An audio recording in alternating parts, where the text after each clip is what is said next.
नमस्कार। कहानी संग्रह में हमारे सभी दर्शकों का हार्दिक स्वागत है। दर्शकों, आज हम आपको हरियाली तीज के पावन अवसर पर शिव पार्वती के विवाह की कथा सुनाने जा रहे हैं। इसे सुनने सुनाने से अखंड सौभाग्य की प्राप्ति होती है। कथा श्रवण करने से पूर्व यदि आपने अभी तक हमारे चैनल को सब्सक्राइब नहीं किया तो सब्सक्राइब करें, वीडियो को शेयर एंड लाइक अवश्य करें। संपूर्ण जानकारी के लिए वीडियो को अंत तक जरूर देखें। कर्पूर गौरम करुणावतारम संसार सारम भुजगेन्द्रहारम सदा वसंतम हृदयारविंदम भवम भवानी सहितम नमामि। दर्शकों, यह श्लोक स्वयं श्री हर विष्णु ने माता पार्वती और भोलेनाथ के विवाह में गाया था।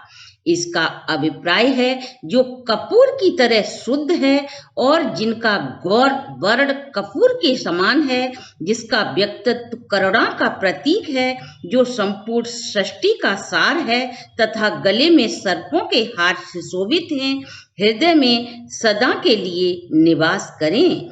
हे शिव और माता भवानी, मैं आपको सैकड़ों बार नमन करता हूँ।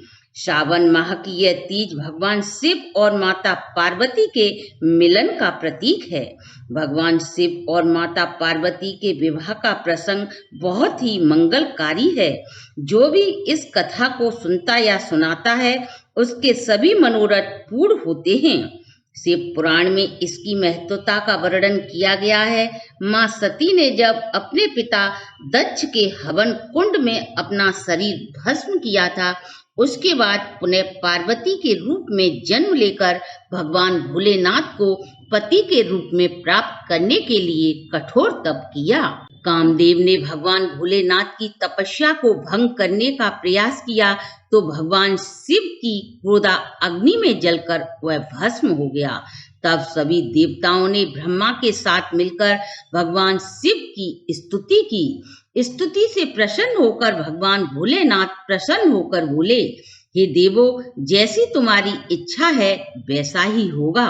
देवता खुश होकर ढोल नगाड़े बजाने लगते हैं और सप्त ऋषियों को हिमाचल के यहाँ भेजते हैं और शीघ्र ही शुभ घड़ी को देखकर लग्न की तारीख पक्की की जाती है और लग्न पत्रिका ऋषियों को देकर सम्मान पूर्वक विदा करते हैं।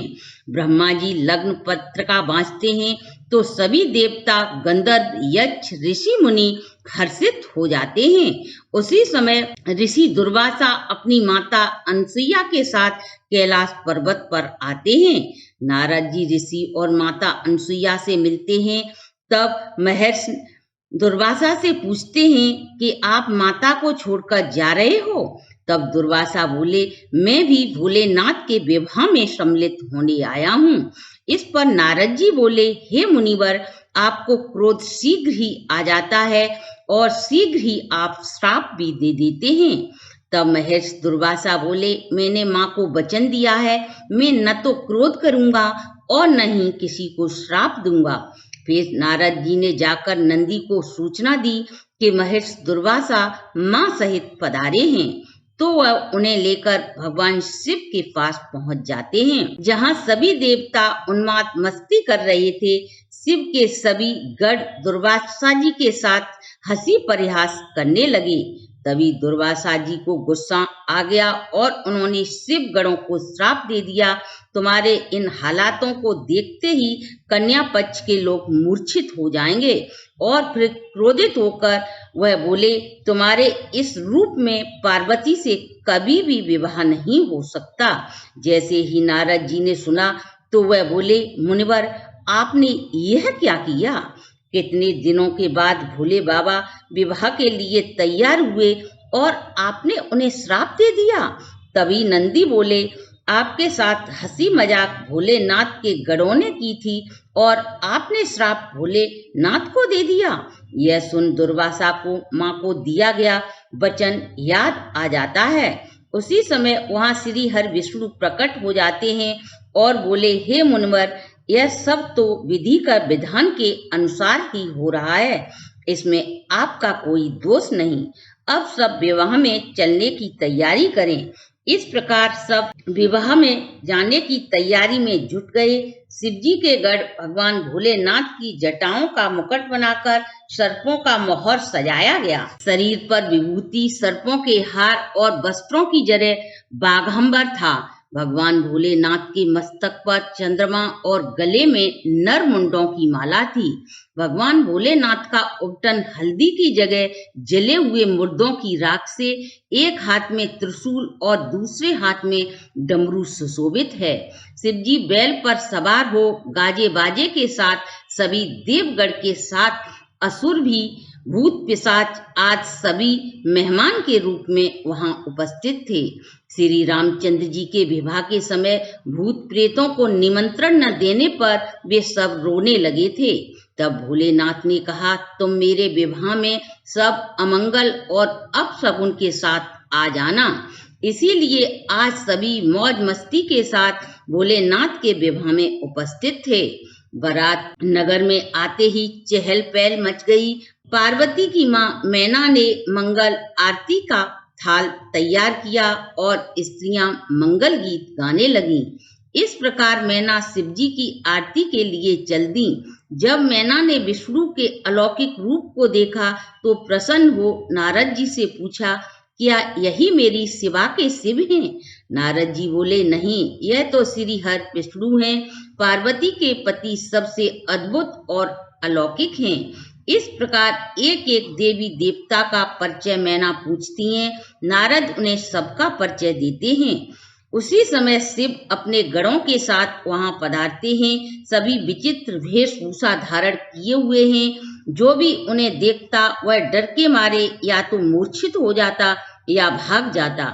मैना देखते ही बेहोश होकर गिर जाती हैं और जब होश आता है तो कहती हैं, कुछ भी हो जाए, मैं इस भेष में शिव के साथ अपनी बेटी का विवाह नहीं होने दूंगी।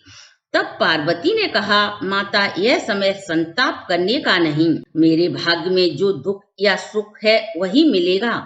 यह कहकर वे भोलेनाथ के पास गईं और बोली, हे स्वामी, आप मुझे किसी भी रूप में स्वीकार हो, लेकिन प्रत्येक माता पिता की इच्छा होती है उसका दामाद सुंदर हो। तभी वहां श्री हर विष्णु आ जाते हैं और पार्वती से कहते हैं, आज तो भोलेनाथ का रूप ऐसा होगा, उसे देखकर सभी दंग रह जाएंगे। आप यह सब मुझ पर छोड़िए। भगवान श्री हर भगवान भोलेनाथ को इस प्रकार तैयार करते हैं कि उनके रूप को देखकर सैकड़ों कामदेव भी लज्जित हो जाएं। आज भगवान भोलेनाथ को श्री हर ने एक नया नाम दिया, चंद्रशेखर। बोलिए सभी भक्त चंद्रशेखर भगवान शिव शंकर की जय।